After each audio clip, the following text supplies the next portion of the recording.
நேசருடைய திராட்சைத் தோட்டம். இப்பொழுது நான் என் நேசரிடத்தில் அவருடைய திராட்சைத் தோட்டத்தை குறித்து என் நேசருக்கேற்ற ஒரு பாட்டை பாடுவேன். என் நேசருக்கு மகா செழிப்பான மேட்டிலே ஒரு திராட்சைத் தோட்டம் உண்டு.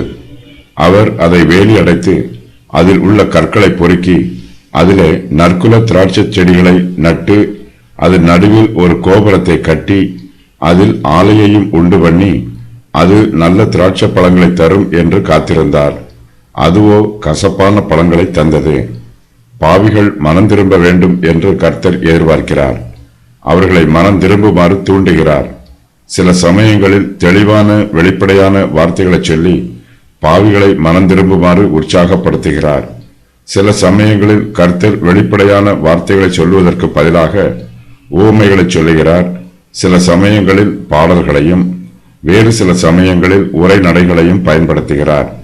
பிதாவாகிய தேவன் குமாரனாகிய இயேசு கிறிஸ்துவை கனப்படுத்துகிறார். இயேசு கிறிஸ்து பிதாவின் நேசகுமாரன். ஏசாயா தீர்க்கதரிசி இயேசு கிறிஸ்துவின் மகிமையை இங்கு பாடலாக பாடி அவரை கனப்படுத்துகிறார்.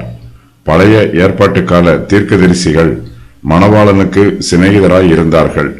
கிறிஸ்துவானவர் தேவனுடைய நேசகுமாரனாகவும் நமக்கு நேச இரட்சகராகவும் இருக்கிறார். ஏசாயா தீர்க்கதரிசி நேசருடைய திராட்சை தோட்டத்தை குறித்து ஒரு பாட்டு பாடுகிறார். கர்த்தர் வெளிப்படுத்துகிற ஓமை இங்கு பாடல் வடிவில் எழுதப்பட்டிருக்கிறது. இந்த ஓமை பாடலாக பாடப்படுவதனால் இதை புரிந்து கொள்வதற்கு எளிதாயிருக்கும். இதை எளிதாக நினைவில் வைத்திருக்கலாம். நம்முடைய பின் சந்ததியாருக்கும் இதை மறவாமல் முழுமையாய் கற்றுக் கொடுக்கலாம். மோசே தன்னுடைய பாடலில் முன் அறிவித்திருந்த சம்பவங்கள் இப்போது ஏசாயாவின் காலத்தில் நிறைவேறியிருக்கிறது. தேவன் யூத தேசத்திற்கும் யூத ஜனத்தாருக்கும் பெரிய காரியங்களை செய்திருக்கிறார். அவர்களை கானான் தேசத்திற்கு அழைத்து வந்து அங்கு ஒரு தேசமாக அவர்களை ஸ்தாபித்திருக்கிறார். கானான் தேசம் மகா செழிப்பான மேடாக இருக்கிறது. யூதர்கள் அபிஷேக தைலத்து குமாரனுடைய கொம்பாக இருக்கிறார்கள்.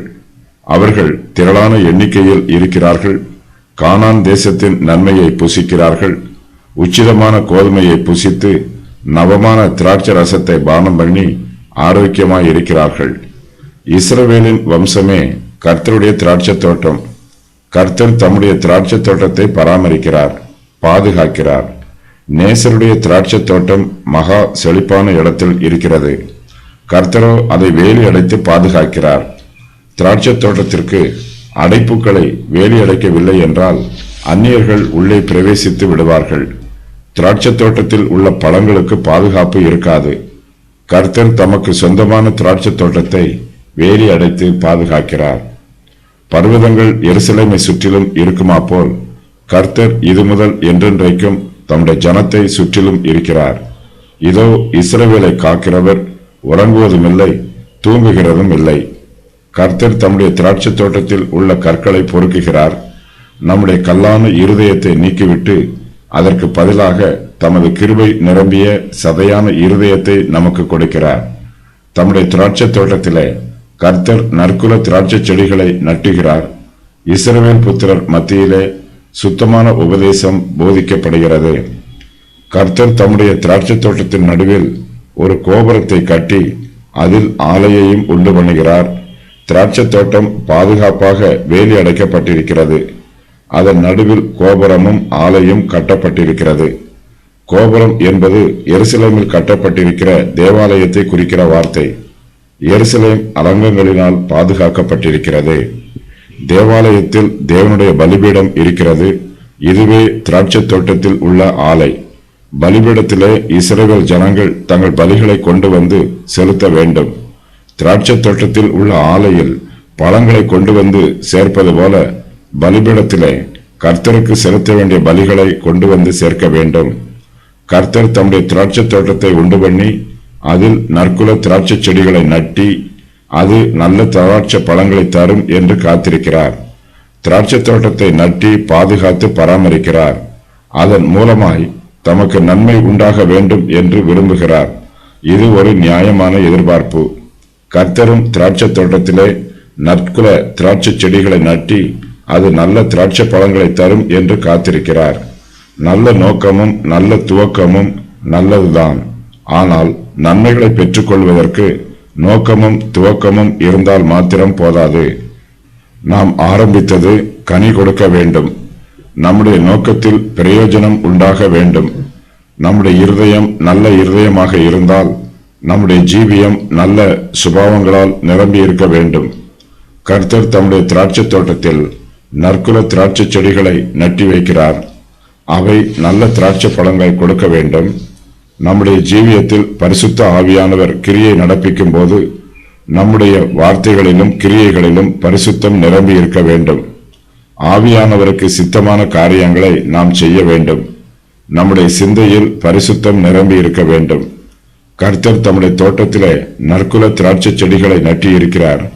தம்முடைய திராட்சை தோட்டத்தில் நல்ல திராட்சை பழங்களை எதிர்பார்க்கிறார். ஆனால் கர்த்தர் எதிர்பார்த்த காரியம் நடைபெறவில்லை. அவருக்கு ஏமாற்றம் உண்டாயிற்று. திராட்சை செடிகள் நல்ல திராட்சை பழங்களை தரும் என்று கர்த்தர் காத்திருக்கிறார். ஆனால் அந்த திராட்சை செடிகளோ கசப்பான பழங்களை தருகிறது. நற்குல திராட்சை செடியின் பழங்கள் இனிப்பாக இருக்கும். ஆனால் இந்த பழங்களோ கசப்பாய் இருக்கிறது. இதன் சுபாவம் மாசுபட்டு விடுகிறது. நற்குலத்தோடு தீய குலம் கலந்து விடுகிறது. இதனால் இனிப்பான திராட்சை பழங்களுக்கு பதிலாக கசப்பான திராட்சை பழங்கள் முளைக்கிறது. கசப்பான திராட்சை பழங்களும் பார்ப்பதற்கு இனிப்பான திராட்சை பழங்கள் போலவே இருக்கும். செடிகளை பார்த்தால் அவை நற்குல திராட்சை செடிகளைப் போலவே இருக்கும். பழங்களின் நிறமும் நற்குல திராட்சை பழங்களைப் போலவே இருக்கும். ஆனால் சுவையில் வித்தியாசம் இருக்கிறது. கசப்பான திராட்சை பழங்கள் மனுஷருடைய மாய்மாலமான ஜீவியத்திற்கு அடையாளம். கர்த்தருக்கு விரோதமாய் கலகம் பண்ணுகிறவர்கள் தேவ பக்தியின் வேஷத்தை தரித்திருப்பார்கள். அவர்களிடத்தில் மெய்யான தெய்வ பக்தி இருக்காது. பரிசுத்த ஆவியானவரால் நிரப்பப்பட்டிருப்பது போல வேஷம் போடுவார்கள். ஆனால் அவர்களுடைய ஜீவியத்தில் ஆவியின் கனி இருக்காது. இப்பொழுது நான் என் நேசரிடத்தில் அவருடைய திராட்சை தோட்டத்தை குறித்து என் நேசருக்கு ஏற்ற ஒரு பாட்டை பாடுவேன் என்னும் தீர்க்க தரிசனம் நிறைவேறிற்று. ஏசாயா 5ஆம் அதிகாரம் முழுவதுமாகவே இந்த தீர்க்க தரிசனத்தை பற்றி கூறப்பட்டிருக்கிறது. இந்த தீர்க்க தரிசனம் இதற்கு முந்தைய அதிகாரங்களோடோ அல்லது அதற்கு பிந்திய அதிகாரங்களோடோ தொடர்புடையது அல்ல. ஏசாயா 1ஆவது அதிகாரத்தில் யூதர்கள் தங்களுடைய பாவங்களுக்காக கடிந்து கூறப்பட்டிருக்கிறார்கள். யூதேயாவின் மீது பாபிலோனியரின் ஆதிக்கம் வருவது அவர்களுக்கு சாபத்தின் மீது சாபம் வருவது போல இருக்கும். பாபிலோனிய படையெடுப்பு இந்த தீர்க்க தரிசனத்தில் கூறப்பட்டு அது 150 வருஷங்களுக்கு பின்பு நிறைவேறிற்று. ஏசாயா இந்த தீர்க்க தரிசனத்தை தன் நேசருக்கேற்ற ஒரு பாட்டாக பாடுகிறார். நிறைவேறிய முன் அறிவிப்புகள். யூதா முழுவதுமாக அழிக்கப்படும். பேராசைக்காரருக்கு ஐயோ! திரளான வீடுகள் பாழாகும். குறைந்த அளவு விளைச்சல். மதுபானத்தை விரும்புகிறவர்களுக்கு ஐயோ! யூதாவின் சிறையிருப்பு. கனமுள்ளவர்கள் பட்டினியினால் தொய்ந்து போகிறார்கள். திரளான கூட்டத்தார் தாகத்தால் நாவறண்டு போகிறார்கள். அவர்களுக்காக பாதாளம் தன்னை விரிவாக்கி தன் வாயை ஆவென்று மட்டில்லாமல் திறந்தது. சிறியவன் தாழ்த்தப்படுவான், பெரியவனும் தாழ்ச்சி அடைவான். மேட்டிமையானவர்களின் கண்கள் தாழ்ந்து போம். சேனைகளின் கர்த்தர் நியாய தீர்ப்பினால் உயர்வார்.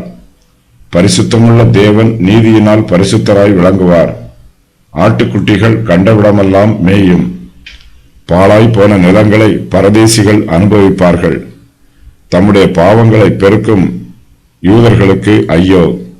தீமையை நன்மை என்றும் நன்மையை தீமை என்றும் சொல்லுகிறவர்களுக்கு ஐயோ! தங்கள் பார்வைக்கு ஞானிகளும் தங்கள் எண்ணத்துக்கு புத்திமான்களுமாய் இருக்கிறவர்களுக்கு ஐயோ! சாராயத்தை குடித்து நீதிமானின் நியாயத்தை அவனுக்கு விரோதமாய் புரட்டுகிறவர்களுக்கு ஐயோ!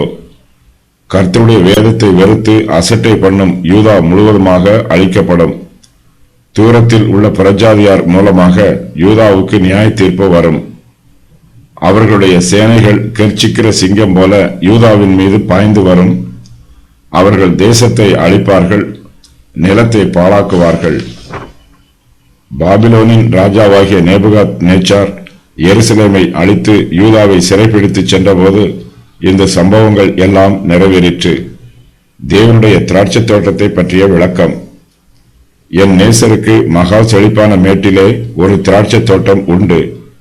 அவர் அதை வேலி அடைத்தார், அதில் உள்ள கற்களை பொறுக்கினார், அதிலே நற்குல திராட்சை செடிகளை நட்டார், அதில் நடுவில் ஒரு கோபுரத்தை கட்டினார், அதில் ஆலையை உண்டு பண்ணினார். அது நல்ல திராட்சை பழங்களை தரும் என்று காத்திருந்தார், அதுவோ கசப்பான பழங்களை தந்தது.